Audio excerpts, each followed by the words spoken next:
He said, yes, I don't know if we've met. And then I told him that, you know, how he and I know each other. Teacher.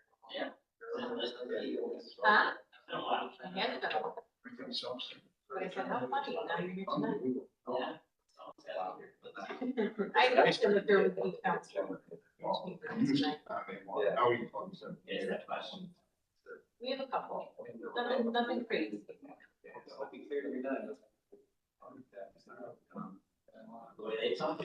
It's a nice facility, don't get me wrong, Just a but couple. for catering for all those people, it's, yeah.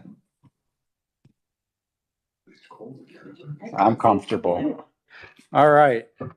It's 7:00. Time to rock. All right. Good evening, ladies and gentlemen. I'd like to call to order the City of Rome Planning Board meeting for August 2025. Call the meeting to order. Mark Esposito, your chair.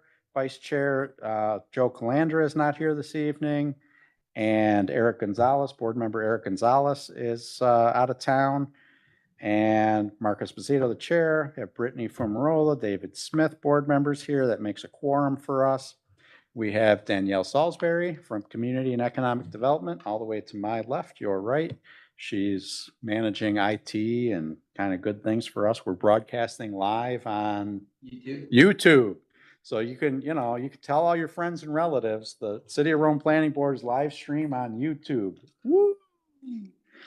We have Mr. Garrett Wyckoff from Community and Economic Development Corporation Council. We have Jim Rizzo. Let's see. Oh, look at the live stream. It's right there. Yeah. HTTPS romenewyork.com/planning board at 7 p.m. meeting. All right. All right. So let's go through our agenda. Item 1, review and approval of the 1 July 2025 meeting minutes. I make a motion to approve the July 1st meeting minutes. Second. All those in favor? Aye. All those opposed? Motion carries unanimously. Public service announcement, upcoming meeting dates, 9 September and 7 October, first Tuesday of the month. The 9th is not the first. We probably skipped because of Labor Day. Yeah. So it's not, it's the second, people tracking for September. Okay, first item, new business, no old business, public hearing request by Efficient Night LLC for 3-lot minor subdivision, 310 to 312 South James Street. Call the public hearing open. First call, any members of the community like to speak for or against the project? None heard. Second call, item 1 on our agenda, public hearing request. Third call, third and final call, public hearing request, 3-lot subdivision, 310 to 312 South James Street. None heard. The public hearing is closed. Now we have our environmental seeker review request. This is item 4 on our agenda for 3-lot minor subdivision, 310, 312 South James Street, and our subdivision review request, again by Efficientite. Am I saying that right? Hey, look at me. LLC for 3-lot minor subdivision, 310, 312 South James Street. Please come forward, state your name for the record. You're representing the petitioner. Yeah. Good evening, board. My name is Jeff Moore with Moore Land Surveying. I'm here to represent the Efficient Night LLC on a 3-lot subdivision on Ridge Road and South James Street. It'll be at the northwest corner of the intersection. Currently, they own approximately almost 3 acres right there, be just below the Access Federal Credit Union. And it's surrounded by the church and then the old railroad on the north. And they're looking to basically separate out an older pole barn that's on the property, and then the rest of it's all vacant in there.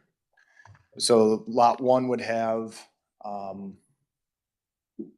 that is The main building. Yeah, and I have paper copies here if you guys don't have them, if you want to see them. I'll take one. Pass them. Yeah, you can pass me around. Take one, pass it down. So, The extra one. Here, Garrett. if you open the board. So they're keeping the main building. Is there anything in the pole barn today? I don't go inside the building, so. I hear you. Are they looking to sell off? I believe that's the overall goal. I don't here. think it really, just Correct. curious. No, Yeah. if you could picture, this would be the old Agway building. Yep. On South James. So as you see in the map or on the maps in front of you, The Agway building would be lot 1, which would be approximately 1 acre, 0.9. So it'd be the asphalt, the Agway building. It would have road frontage on South James and on Ridge Road. Lot 2 would be the green circled parcel, which is a 0.6 of an acre. That would basically be residual lands out back, more or less just a giant parking lot at this point in time. It's actually old railroad property from way back when. And then lot 3 would be on the bottom left corner of your map. That's where the yellow circle is. It'd be about 2/10 of an acre. We'd be adhering to the side setback of the 15-foot minimum setback on the left side, and it would have road frontage on Ridge Road. It conforms to your subdivision regulations in all aspects, and go from there. Feel free to answer any questions. Thank you, sir. Any questions, member of the board? Thank you, sir. Community Economic Development? So as you said, the proposed partial dimensions are compliant with the zoning code minimums. There's no wetlands or floodplains to worry about. So our department recommends issuing a seeker negative declaration and approving the proposed subdivision plat as presented. And since it's minor, when we approve It it becomes the final. correct. Okay, so let's do a seeker review. You get a motion? To issue a negative deck or not? Make a motion to issue a negative deck on the seeker request. Second. All those in favor? Aye. All those opposed? Motion carries unanimously. And then the subdivision review of the 3-lot minor subdivision. Motion, I make a motion for the subdivision review as requested by Elegant for a 3-lot minor subdivision at 310, 312 South James Street. a second. Second. All those in favor? Aye. Aye. All those opposed? Motion carries unanimously. Good luck with your project. Of course, you got to comply with all city code, blah, blah, blah, blah. But you got your approval, and do you need copies? Yeah, you dropped. You work with Garrett. Yeah, get you. That's why I get you to sign these. Nice. Thank you. You're welcome. Nice to see you. Good luck. Yes. All right. And item 6, our final item, recommendation to the Common Council regarding ordinance number 9807A, amending Rome City Code of Ordinance, Chapter 80 zoning code. This involves a permitting process for short-term rentals, which is not currently addressed in the code. Probably a good idea to address this in the code. We've read through this. We have some comments. I think this does a pretty good job. You mind if I? Go ahead. Okay, so the things we read through this, and some minor things we think you might want to, the Common Council might like to consider. I think it's implied in item 1 that it's meant to be on a per address or per unit basis. But I think we want to kind of specify that, it's $150 annual fee, either for if it's a single family home, that the permit applies to that. And if an owner owns 15 properties in the city, it's not a permit for all of the properties. Also, if you have a multi-unit dwelling, I would imagine the Common Council wants a permit for each unit with a kitchen and bathroom, maybe. Or if the Common Council wants it per address, and if there's 4 units, or not per address, per parcel, if it's like one lot, if you want the permit to be for all 4 apartments, then either way, clarify it, and so there's no ambiguity. Second item, I think we looked at talking about adequate off-street parking. I think we don't want to specify that any parking would be in excess of what's allowed by the code. So I think the city code for R1, so many parking spaces. Right, certain zoning districts have parking maximums that are set forth in the code. And so we would just recommend, assuming this is the intent of the council, just clarify that this doesn't override those maximums unless the intent is to override those maximums. Yeah, and the other thing is, if you have a unit that can have 4 tenants, Why don't we have the council I leaders come guess up? Then you can ask Yeah. questions rather than just talking at them. Yeah, either way, Rick, you know, so you have, I don't know, if you have a place with 6 beds, or if you got 3 dual beds, and I think it's unlikely you're gonna have 6 cars, but then again, you could possibly have 6 people all driving separately, so. I think as far as we're concerned with the parking, it was put into place to complement the zoning that's already in place. Okay, In my head, I'm thinking of a couple different areas. We're looking for how many beds there are, so we're gonna look at the floor plan of how many beds there are for that unit. For a couple reasons, for fire and for parking and just for the general neighborhood. You know, work with the neighbors in the area, but so we would know how many people should be there versus how much parking space you have.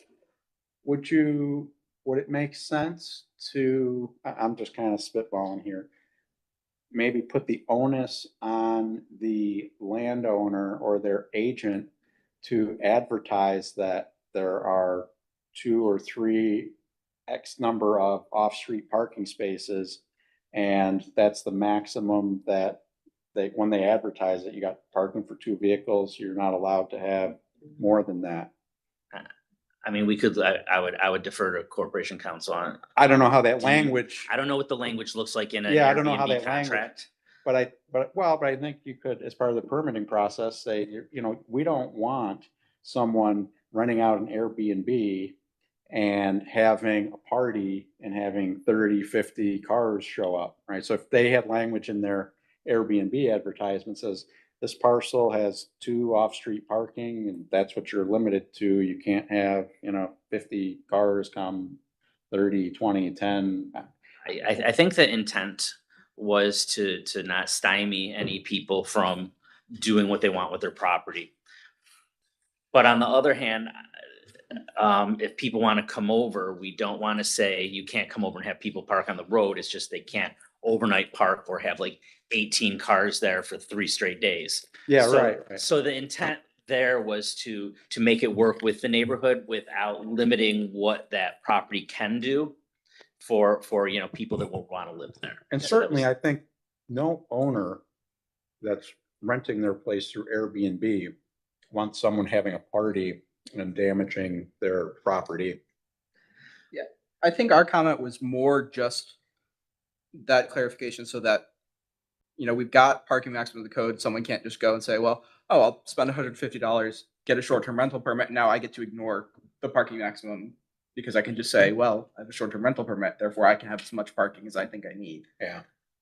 I mean, we can do that. If there's language that we can put in there that would work. I mean, you guys know as well as anybody else at this, codes versus zoning planning and stuff like that. We are more than amenable to put anything in it that we think works best.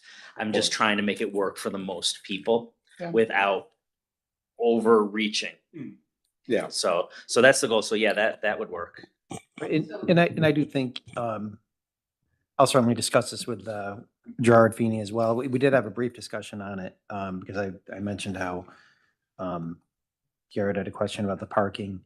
I think if we have simple language in here, just stating that basically everything is going to be in compliance with the existing code as well, which includes parking, I mean, existing code and obviously the zoning code, but And know, just to make maybe it clarified. understanding of overnight parking. Yeah. Is not allowed on the streets or accessible. Right, well, I don't right. know how you would Well, put that. well, that's the thing. Well, that's where, when you say in accordance, if you just say that, I'm thinking it could be more of a catch-all provision that nothing in this section shall be deemed to, override, you know, existing sections of the code of ordinances and Appendix A zoning, you know, so that way you're not just stating something. So in other words, it would obviously overnight parking or any other parking requirements and that kind of thing would still be applicable. I think a concern was that this section would allow some exclusions in there, which may or may not have, or a perception that there may be exclusions to the code.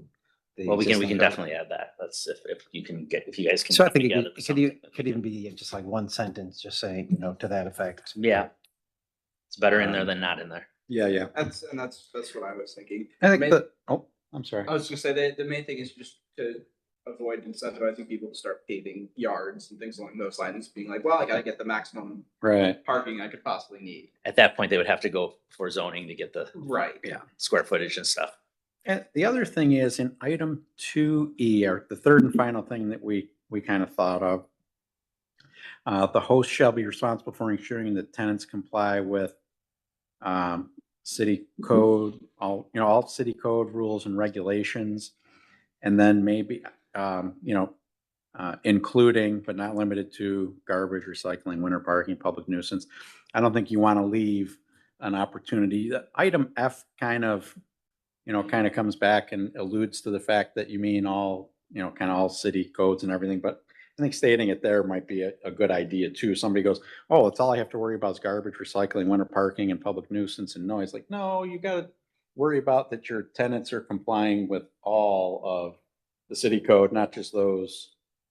So maybe just, So we can clean up that language yeah, to where it would say something to the effect of the host shall be responsible for ensuring all tenants comply with city rules and regulations relative to city codes, including but not limited to type exactly. stuff. Yeah. Exactly. Yeah. Basically just prevent yourself from building a loophole in by mistake in language. Yeah. That's the kind of thing I could entirely see in my interactions. I could see someone going like, well, it doesn't explicitly say that. And it's like, Yeah. Yeah. So it's like the common council has specifically contemplated and worried about garbage, recycling, winter parking, public nuisance and noise, but that doesn't exclude you from everything outside of that. Exactly. Yeah. Other than, I mean, Or your shopping carts. Sorry. yeah, you can't take shopping carts off the grocery. No, you cannot. The city I code says prosecuted about, 400 cases of shopping carts. there's shopping. I have that on carts my resume. all- You have you really? Oh, yeah. Oh, wow. That's a frequent one. But another one is like, you can't have like, you see people with pets in the grocery store, that's not allowed in the city code, but. To go back to our Sorry. first point- No, that's okay. To go back to our first point in regards to the fees, was it the council's intention to have the fee per unit per? It was our intention to each Airbnb would be a self-contained entity on that property. I believe, and I don't know the exact codes off the top of my head, but once it reaches a certain 3-bedroom, it's a apartment complex or Correct. Multifamily, that's cut off is 4 units. Anything 4 and above. It might even be 3. I would need to go back and double check. I know we have single unit and double, but I don't think did we change it? I would have to go back and double check. It's either 3 or 4 that's the cutoff. I forget. I know some municipalities go more into detail. I know, for example, when we submit our pro housing data every year, they have breakdowns. Some places break it down to like 1, 2, 3, 4, 5, then multifamily, but we break it off at either 3 or 4. I just think it would be important I to have, so if someone has one single residence, they're paying the same fee as having a residence with 4 units. So that's something that I guess I'm gonna have to look at and think about. But the intent was, one business here, this is an Airbnb, this is an Airbnb. If they're the same entity that's having 2 or 3, they would have to get one for each place. We did not think to that level of 2 units within one house, yeah, no. being that it's like house rental. So I would, Yeah, the duplex. Yeah. They could advertise 2 Airbnbs. Two bathrooms, Yeah. they all have to be compliant. Airbnb to have like 18 bathrooms, but Well, you know what I yeah. mean? So for each unit, Yeah, I think if you had a duplex, you'd want them to get 2. Two. Right, so you have a unit that has, or a home that I has 3 units, they would have to pay. guess my question would be, I know of a unit that has 6 bedrooms, 1 kitchen, 3 baths, and then there's a door that they can open it up. That can be another 2 bedrooms with another kitchen. Or, guess we would have to so understand I think it would be, What defines the What unit. defines a unit. Typically in building code, they usually do it based on per kitchen. So Right. if there's 2 kitchen, it's 2 units. That's typically how it's been. I mean, I would think in that instance, they would do 2 permits because they could advertise them both. If they're saying, we're only gonna advertise one and rent it as the whole big unit, well, maybe somehow you gotta, I don't know, and I don't know how you word that in the code, but I, We just wanna make sure that both, that all areas are compliant. right, So you could have, If there's 2 separate entities, like if, Well- I mean, if there's a doorway between the 2 and they can rent them out as 2 separate or 1 main unit, right, what would be the best way to do that without burdening the business? Cause I don't wanna do that either. Right. but they, so I would say that they would have to, and I don't wanna cause any hardship either, but our interest is in the best interest of the city, right? Yeah. So. I mean, y'all We are would the both have legislative to be- body, so it's, you No, guys we're need on to the same page. deliberate. Yeah, We're all playing from the same book, I just think it's gonna be important that both areas are compliant, right? So you're only charging 1 fee, they're gonna, and you give them 1 permit for the 1 unit, the other one could fall short, right? Whereas if Yeah. you hold both units to the same standard, now Right. they have to comply on all ends, Right, so. I'm sorry to interrupt. No, that's okay, I was just gonna, maybe an obvious point, but just, I think it's just more of just clarification. Yes. what we want. Whether it's per parcel and if they have Right. units or whatever it is. Yeah. I mean, if that's the legislative decision, Right. because I'm sure the city clerk will have that question and then it'll come up to the legal office. Right. If it's not clear, in other words, I- how, so if it's, I think per if- parcel, if it's per, Yeah. or if it's If it per was, unit. I would say 2 units or less would be an Airbnb personally, is what I would say. 2 kitchens or less and I think you'd Or one. also wanna specify on a given, on a given Parcel. parcel. because, Yeah. yeah, cause if you have a duplex, usually each apartment gets an address, right? Yeah, I'm thinking of one, I mean, I've been to a few myself, but I'm thinking of one in particular in Rome that, yeah, it's just, it's 1 house. It's got like an in-law apartment behind. It's always been there. Like an accessory. Accessory dwelling. dwelling unit. Yeah, so we'll have to look at that. I'm certainly not telling. Oh, no, This no, is I recommendation. think I'm glad I'm here tonight so we can have these conversations because, you know, what, we've gone over this for about 1.5 years now. Oh, wow. Because we wanted it to be focused and narrow but yet not cumbersome and overbearing. I don't think you wanna encourage too much Airbnb rentals, right? We I don't mean, want to encourage it, but we don't want to necessarily be mean to them either. I mean, I think it's a legal purpose, so I don't think we wanna ban it. No, But I think it's certainly in the city's and the community's interest to regulate Safety, it. welfare. to limit. Yep. And, be fair to the neighbors. And for the people that rent it out, so the things like the fire department knows what what they're getting into. Right. So Mhm. those were all the purposes for it. So we could, Yeah, of have course. good neighbors, have safety for everybody involved and not course. overburden the city or the neighborhood. Well, and I think the council will bring this together because there's certainly. Yes, very much so. And for what it's worth, Rome is certainly not the only municipality Dealing with like this. wrangling with, because this is a conversation that's being had in municipalities across the country. Weren't some trying to do outright bans? Some I think have- Lake Tahoe. Yeah, some have tried to outright prohibit it. That's more legally complicated. You have a private property owner and, But these kind of conversations on how do we do this? What's the balance we strike? This was something that we talked about a lot. I remember when I was in graduate school planning, this was just at the advent of Airbnbs sort of popping the forefront, and it was the conversation a lot of cities were struggling with them. How do we regulate this? do we just treat it like a hotel? Do we, what's the right balance? Cause it's one of those things, that there weren't regulations or because it didn't exist. It's a new concept. I think it's a really good idea for somebody out of town having an agent, local. Yes. Manage the property, clean it, turn it over.